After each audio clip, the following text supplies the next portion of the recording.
My sister, 25 female, has a preschool-age daughter. The baby daddy is the run-of-the-mill deadbeat. He doesn't work, avoids court appearances, lives with his mother and doesn't even have a state ID. I've been supporting my sister for 3 years. She was staying with our mom, but something happened to her and she now lives in a retirement community, so she doesn't have the same amount of space. My mom asked me to make sure my sister was okay because she was the baby. I get it, she was young and the father of her child played a good act. I don't blame her for that, so I cover childcare and rent for my sister. I'll spot her when she needs other stuff like school supplies, food and clothes for my niece. She's a manager at Target. I'll let my niece sleep over when she has to work late. I generally handle pickups because I get off at 5. She generally handles drop-offs. I'll take care of dinner and my sister will handle the bath and bedtime. My mom recently let the cat out of the bag that my sister is going to Europe for a week. My sister told me she was going to Florida for her high school friend's wedding. She asked if I'd be willing to handle watching my niece. I said sure because she's been working late, putting in long hours. I pushed our mom and got the truth. She's seeing someone but hasn't told them she has a kid. He thinks my niece is my child and she helps me out from time to time. He has met my mom and she seems to like him. After I found out, I confronted my sister and she apologized. I told her I don't care. She has 2 months to tell him or I'm dropping support. She told me I was being cold and misogynistic. Since I told her if she wants to date as a single mother, you have an obligation to be transparent with the people you're dating that you have a child. She said she could separate the two and I told her no, she could not. She has a daughter. You cannot lie and say she's my kid so you can have fun and not scare people off. I don't understand the dating scene. Having a kid at 21 with another man who's not in the picture is a huge red flag. I told her so and she's lying about having a kid. This does not work either way. I asked if she plans to pretend her daughter is mine forever. She said I'm like a father to my niece anyway. Am I the idiot for telling her she could either ask her new man to step up or figure it out on her own? I know this may get harder for my sister, especially my niece. Without my support, she cannot afford daycare on Target's pay. My mom has told me I must do what is best for my niece and keep providing support for my niece's sake. My sister thinks I should let her enjoy her 20s. She said I'm like a father to my niece anyway. I'm not gonna lie, this response from your sister made my skin crawl, and you're definitely not the idiot for realizing that this family dynamic needs to end. More importantly, from the perspective of having been in your niece's shoes many years ago, your sister is going to psychologically and emotionally damage your niece by treating her as a burden that needs to be hidden from her potential mates so that she doesn't scare them away. Yeah, I caught that chill too. Sister is definitely planning on abandoning her child with OP. She's running off to Europe. Who knows if she plans to return? Sadly, you cannot prevent her from abandoning her child. If that puts you in a position where you end up taking custody of your niece, make sure it's above board and get your sister on the hook for child support. Report her if she falls into arrears. Also, who's paying for this European trip? If the sister's paying for herself, that's only because OP has been subsidizing her life. OP, your sister is your mom's child, not yours. You're not responsible for her. She's not a baby, even if she's the baby of the family. Adults who decide to have babies also have to pay for and manage their own lives. Your niece is also not your child. She's your sister's responsibility. Stop enabling her. Stepsister Savannah is dead set on this fantasy that her bio parents would be together if not for my dad, which is not the case at all. Savannah still won't open up even when I've tried everything to connect with her. Basically, it's always like this. I invited her to do something that I know she'd like. She'd rather stay home. I got her a gift, but she doesn't want it. Throws it away right in front of us sometimes. I sent her a funny video and she's getting angry with her mom, Jane, because she thinks the video is about her and accuses me of making fun of her. Basically, Savannah's made it clear for 2 years now that she wants nothing to do with me. So I've given up and just stayed away from her. My younger stepsibs did want to have a bond, so we spent a lot of time together. The last straw with Savannah was when I invited them to have a sibling day with friends. Savannah said she didn't want her bio-sibs to go. Step-sibs wanted to go and parents approved, so we went. Savannah told me off when I got home because they're her bio-sibs and not mine. I'm so fed up with her at this point. I told Savannah to get over herself. You're a teen, not 5. Go ahead and keep ignoring your therapist and staying in your delusion that my dad is evil and ruined your family. But the world doesn't revolve around you, and people are allowed to move on and be happy even if you decide you want to be miserable all the time. Dad asked me if something was up because Savannah was obviously angry, causing issues for everyone later, which is when I explained what happened. Dad basically said he knew we were frustrated with Savannah, but my delivery was mean. I think Dad's being too sensitive and coddling Savannah because even Jane is on my side. Savannah has a therapist but never listens to them, and it's been years. Savannah will be a legal adult in 3 years, and I think somebody needs to tell her straight. She's trying to force everyone else to be miserable, but nobody will tolerate that once she's out of school. Am I the idiot? You are the idiot. She doesn't have to like you. She doesn't need to like your dad. She didn't choose you to be her family. So stop pushing the narrative of a happy family unit on her when she doesn't want or desire that. You just pushing harder instead of respecting her choice to not be your family is obnoxious and needs to stop. She doesn't need you setting her straight. She's not expecting the world to revolve around her. You're just angry because her world isn't revolving around you and your own bio family. You need to leave her alone. And frankly, it's disgusting that you think you know what is discussed between her and her therapist. Disagree. OP's not the idiot. The people who are responsible for finding solutions and ensuring everyone has a positive home environment are the parents, not the kids. At some point, being harsh might be the only thing to break through. Maybe it won't, but either way, it isn't OP's responsibility to carry the load of her negativity and antagonism. Honey, avoiding conflict is a good strategy, but not at the expense of your own enjoyment of life. Letting your stepsister be awful doesn't help anyone, not even her. Your parents need to step in and do something, not rely on you to put up with it for the rest of your time in the house, because you're right, unless she resolves this trauma and anger, it's going to impact her whole life negatively. Best of luck, and just keep being you and as positive as you can. It's not your job to fix this. It's amazing though, because if this was told from Savannah's perspective, everyone would say she's not the idiot because you can't force someone to bond with someone else, especially when it involves stepfamily. You are the idiot, OP. Your story reeks of superiority, presumed, not real. Get over yourself. I'm currently on my flight to see the Eras tour on Saturday. I bought tickets last year and have been booked and ready with my outfit, friendship bracelets, etc. I've been looking forward to this so much as someone who's been a fan since Red. My sister-in-law Grace told the family last night that her mom died. This is truly heartbreaking. I lost my dad when I was 20, so I do understand. I went over after work to be with them, did their laundry for them and fixed dinner for them. Before I left, I prepared a bunch of wraps to eat and some casserole as well. I was there until 2 a.m. and barely slept. I got a call this morning from Grace asking if I could come over and spend the morning with her. I told her that unfortunately I had a few things I had to do before I could leave for my concert.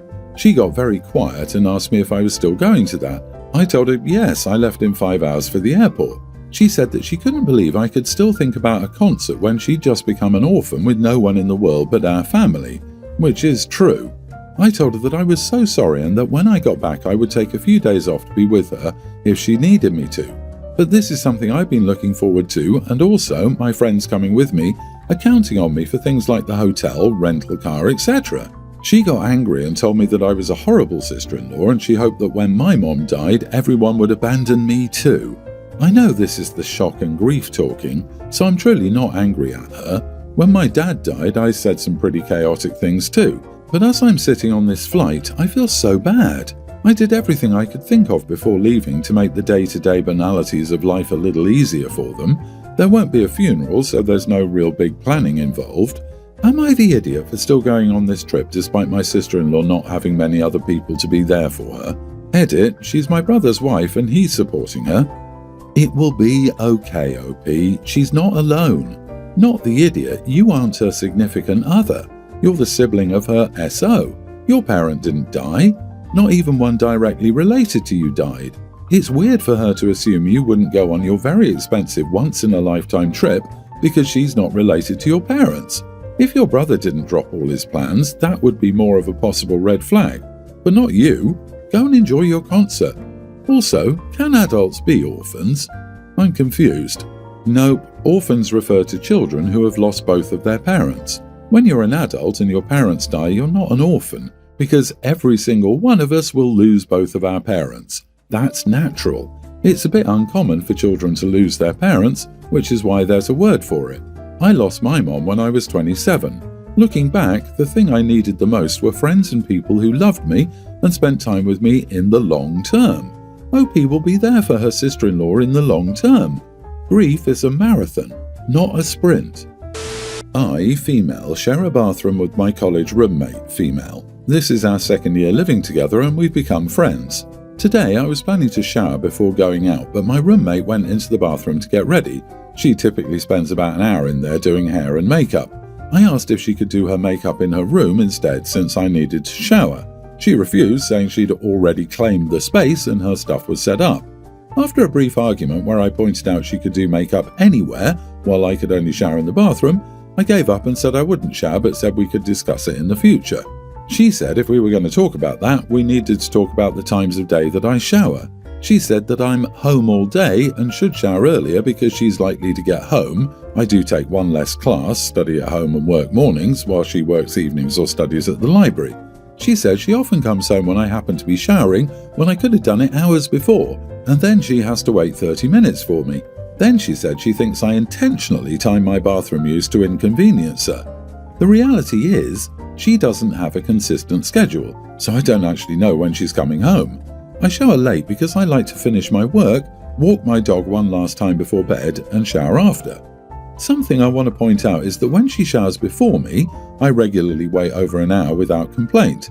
45 minutes in shower plus 20 plus minutes for skincare and teeth. She claims I time my bathroom use deliberately, citing one time when I texted asking when she'd be home. It was late and I was genuinely curious since we're friends. She replied that she was on the way, which I had read as I was getting in the shower.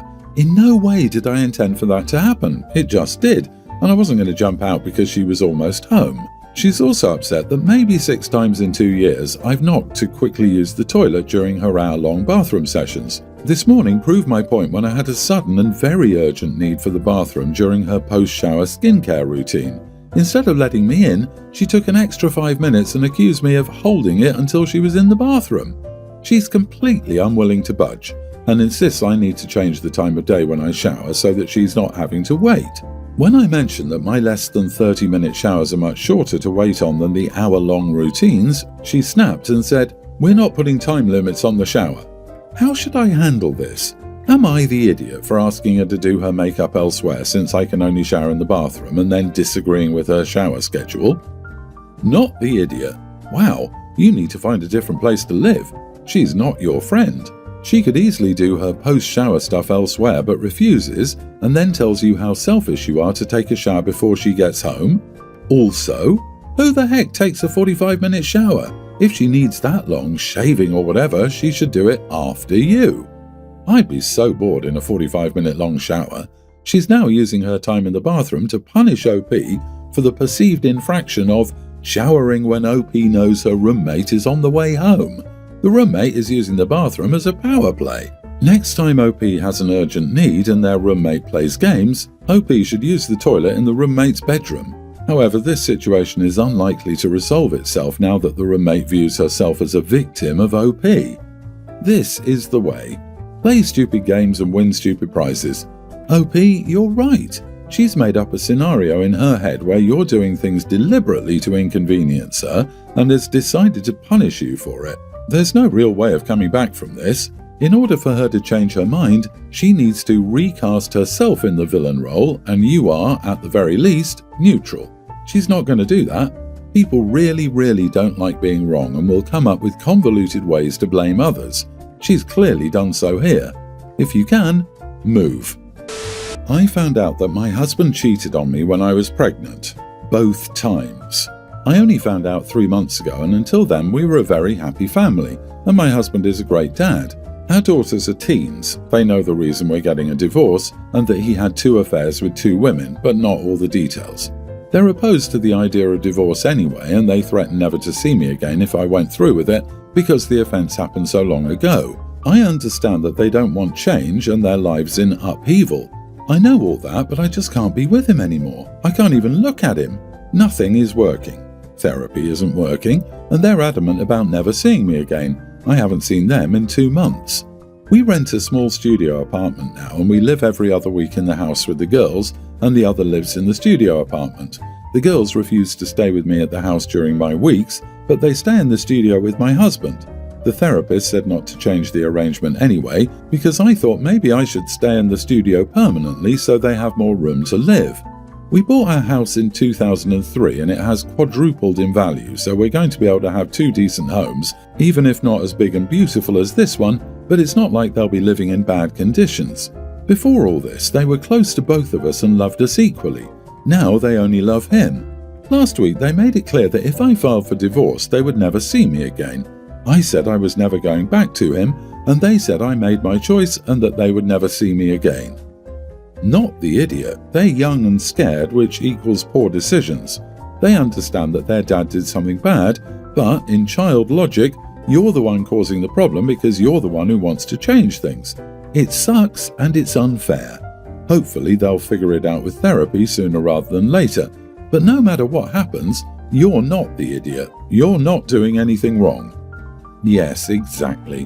One day, not too far off, they will realize who is right and who is wrong.